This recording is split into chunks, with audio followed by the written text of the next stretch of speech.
আবারও আন্তর্জাতিক মঞ্চে সাফল্যের মুখ দেখল ইস্টবেঙ্গল। যতবারই দেশের হয়ে প্রতিনিধিত্ব করতে বিশ্বমঞ্চে পা রেখেছে লাল হলুদ ব্রিগেড, তখনই কিন্তু দেশের পতাকা উড়িয়েছে ইস্টবেঙ্গল দল। সেটা যেন আরও একবার প্রমাণ হলো।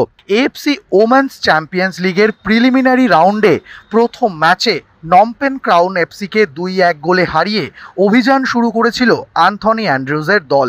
দ্বিতীয় ম্যাচে শুধুমাত্র ড্র করতে পারলেই মূল পর্বের টিকিট হাতে পাওয়ার সুযোগ ছিল লাল হলুদ ব্রিগেডের কাছে। সেই মতোই রবিবার হংকংয়ের শক্তিশালী ক্লাব কিচি এসসির সঙ্গে 1-1 গোলে ড্র করে এএফসি ওমেন্স চ্যাম্পিয়ন্স লিগের মূল পর্বের টিকিট হাতে পেল ইস্টবেঙ্গল। খুব স্বাভাবিকভাবেই লাল হলুদ শিবিরে খুশির হাওয়া। এর আগেও আমরা দেখেছিলাম ইস্টবেঙ্গল যখন এএফসি চ্যালেঞ্জ লিগ খেলেছিল পুরুষ দল, তখন কিন্তু তারা মূল পর্বের যোগ্যতা অর্জন করেছিল।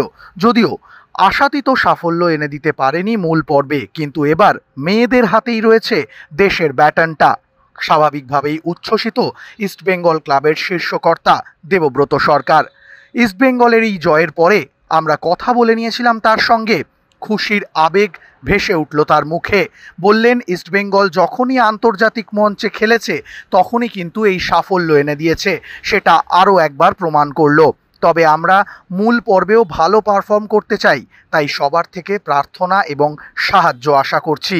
কি বলছেন ইস্টবেঙ্গল ক্লাবের শীর্ষকর্তা দেবব্রত সরকার, শুনে নেওয়া যাক তার মুখ থেকেই। দেখুন, এখনো অব্দি ইস্টবেঙ্গল ক্লাবের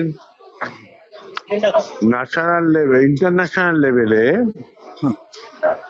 কেউ আমাদের ধারে কাছে নেই। আমি ডোন্ট টেক ইট আদারওয়াইজ, ছোট করছি না, সেটা মেন্স ওমেন্স যেখানেই হোক। তা আমরা ইন্টারন্যাশনাল লেভেলে একটা আলাদা পারফর্ম করে থাকি। তো এটা আবার এটাই প্রুভড হলো ইস্টবেঙ্গল আন্তর্জাতিক লেভেলে একটা ডিফারেন্স, ইন্টারন্যাশনাল লেভেলের ডিফারেন্স। তা আমরা ইস্টবেঙ্গলের ওই কোচ এবং খেলোয়াড়দের সাধুবাদ জানাচ্ছি।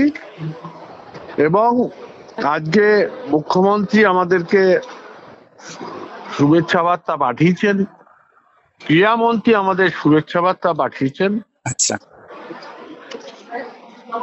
আমরা আরেকটু সুযোগ পেলে, সেটা আমি ব্যক্ত করতে পারছি না, তাহলে এই টিমটাকে নিয়ে আরো করতে পারতাম। এমনকি ওমেন্স টিমটাও যদি আমরা প্রপারলি দেখভাল করতে পারতাম, তাহলে হয়তো আমরা একটা রেজাল্টে ফিরতে পারতাম। যাই হোক, আমি আমাদের ইনভেস্টর ইমামিকে ধন্যবাদ জানাবো। তারা পারস্পরিক এবং পরিস্থিতিতে আমাদের সাপোর্ট দিয়েছেন এবং আগামী দিনে দেবে বলে আশা রাখি। মূল পর্বের পরের পর্বটা সবার কাছ থেকে শুভেচ্ছা আমরা এক্সপেক্ট করছি, যে শুভেচ্ছা আমাদের জন্য শুভেচ্ছা আমাদের জন্য আশীর্বাদ করুন, যাতে আমরা দেশের সম্মান রাখতে পারি।